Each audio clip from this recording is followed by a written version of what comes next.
Have you ever considered the invisible boundaries that law enforcement must operate within, even as they work to maintain public safety? It is a fundamental aspect of our legal system, ensuring that power is always balanced by protection. Constitutional limits on police power are legal restrictions imposed by the United States Constitution on the authority of law enforcement officers and agencies. These limitations primarily derive from the Fourth, Fifth, and 14th Amendments, which collectively ensure that governmental actions respect individual rights and adhere to due process of law. These crucial safeguards exist to prevent potential abuses of state power and to uphold the foundational principles of individual liberty and the rule of law. The Fourth Amendment, for instance, prohibits unreasonable searches and seizures, generally requiring a warrant based on probable cause before police can infringe on a person's privacy.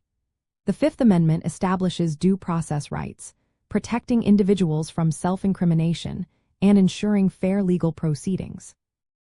Furthermore, the 14th Amendment extends these federal protections to state and local governments through the incorporation doctrine, making sure that states cannot deny due process or equal protection under the law.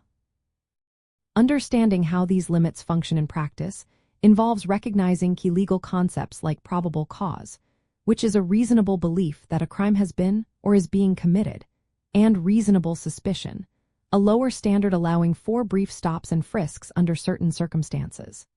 It also means recognizing the significance of Miranda warnings, which inform individuals of their right to remain silent and right to an attorney during custodial interrogations.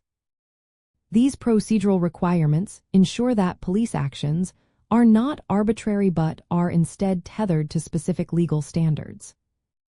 An important nuance in this area is the evolving interpretation of these constitutional principles by the courts, particularly the Supreme Court, through landmark decisions.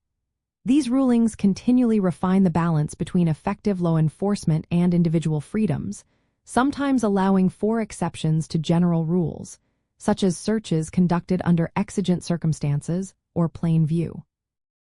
This dynamic legal landscape requires a constant awareness of judicial precedent to fully grasp the scope of police authority and its limitations.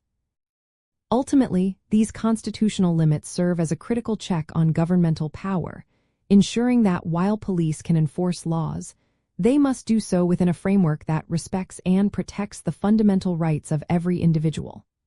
They solidify the principle that no one, not even law enforcement, is above the supreme law of the land, providing a bedrock for a just and equitable society.